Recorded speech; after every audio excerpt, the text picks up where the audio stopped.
Hi there, I'm Sarah Rosensweet, Peaceful Parenting Coach.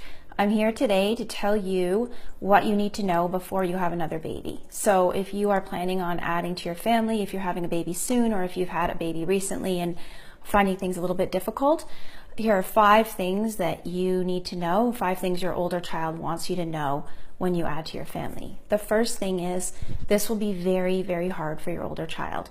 We add to our families because we want to give the gift of a sibling to our older child. We know how important that relationship is in life and how important it was to us, and we really feel as a gift we're giving to our older child. Unfortunately, they don't see it like that all the time, and they will someday, but right now pretty much feels like the worst thing that you can do. Imagine that your partner brings home a new lover and you have to watch that, your partner gazing lovingly and longingly at your lover, at their new lover. How would that make you feel? Probably pretty terrible.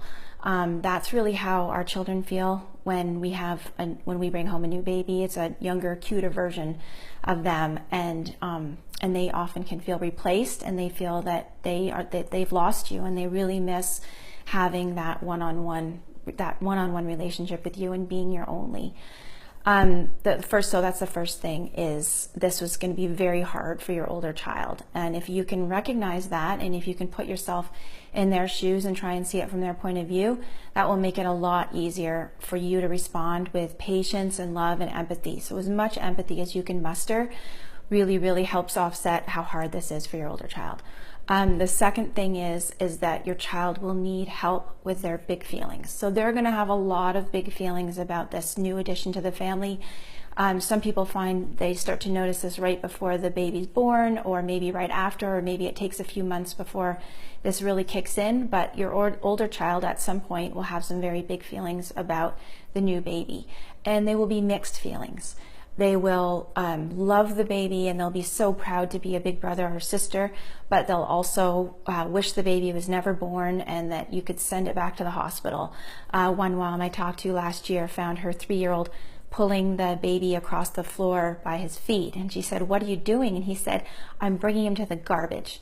So really, that's it's kind of funny and it's kind of sad, but that's how your older child will feel, full of love one minute, trying to put the baby in the garbage can the next minute. It's totally normal, and it's okay that they have these mixed feelings, and it's really okay for you to, in fact, not just okay, but it's imperative that you acknowledge their mixed feelings. So you can say something like, "I wonder," and I love the phrase "I wonder." You can say, "I wonder if you wish the baby was never born," or "I wonder if you miss when it was just me and you and Papa."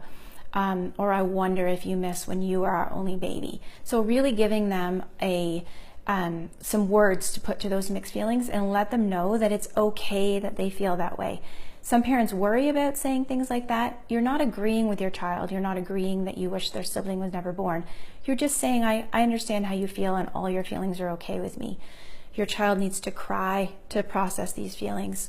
So if they can cry about the new baby, great. Otherwise, if they're too little or they are a bit locked up, crying about anything is fine. Skin knee, not having another cookie, they just really need to cry a lot at this point in time to help process all of those feelings.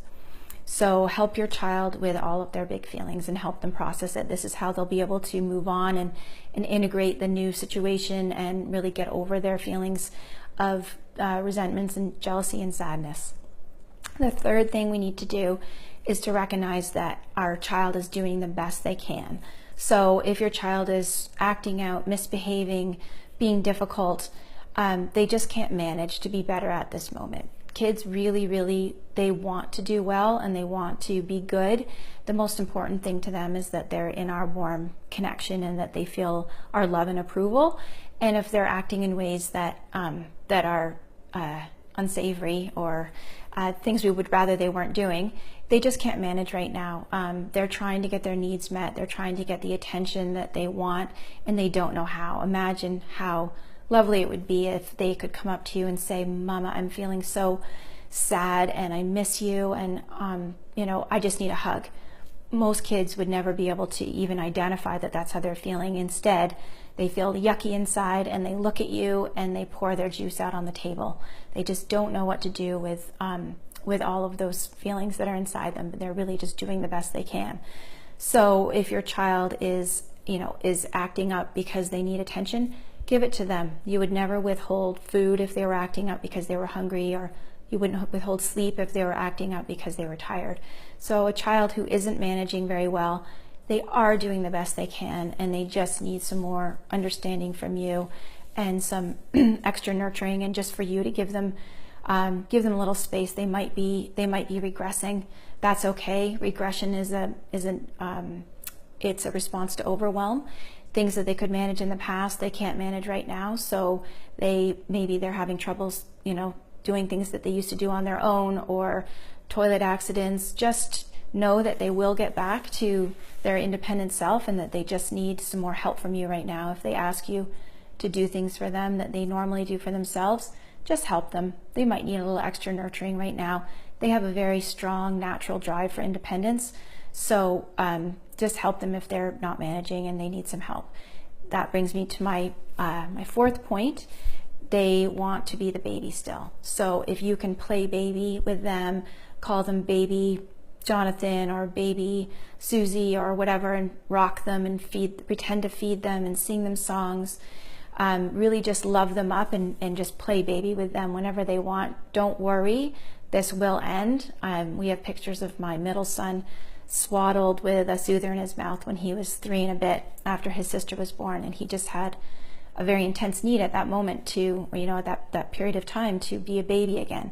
It passed, he's 13, super independent now, but just baby them when they need it. They still want to be the baby. My final point is that they still need one-on-one time with you. When we have a new baby, we often have a lot of help, at least in the beginning, family, friends, partners who are able to help us. The temptation is that they will do the caretaking of the older child while we're busy with the newborn. But as much as you can, still try to do some of that one-on-one caretaking time that you can with your older child, because they will really miss it. If you can do special time with them every day, special time is a peaceful parenting tool, 15 minutes of uninterrupted time, you and your child, no cell phones, no structured activities. You are joining your child in their world of play. So roughhousing, playing pretend games, anything that gets them laughing, and anything that is led by them and that you're in their world of play is great for special time. There is a link to that I've included in the show notes, and in the blog post that goes along with this video. So you can just Google special time, find out what it is. It's really great. So make sure that you're still having that one-on-one time with your child. If you would like to download a free printable of these tips, maybe you're going to have a baby soon, but you're not quite there yet, or you just want to put it up somewhere to remind yourself, you can go to sararosensweet.com/downloads, and you can get a download of these tips. If you would like to learn more about peaceful parenting or continue this discussion, I'd love to hear from you in my private Facebook group, which is Peaceful Parenting with Sarah Rosensweet. Thank you for joining me today, and your older child thanks you when you do these 5 things. You remember that they are having a hard time with this transition. They're doing the best they can. They have big feelings that they need help with, and there will be mixed feelings. They want to be good. I think I already said that. Oh, they still want to be a baby, and they still want that one-on-one time with you. You do all these things, and you're setting yourself up not only for an easier transition, but you're really laying the foundation and the groundwork for a great sibling relationship. Thank you for watching. And again, my website, sararosensweet.com/downloads for the tips of this video. And you can look for me on Facebook, Peaceful Parenting with Sarah Rosensweet. Have a great day. Thanks.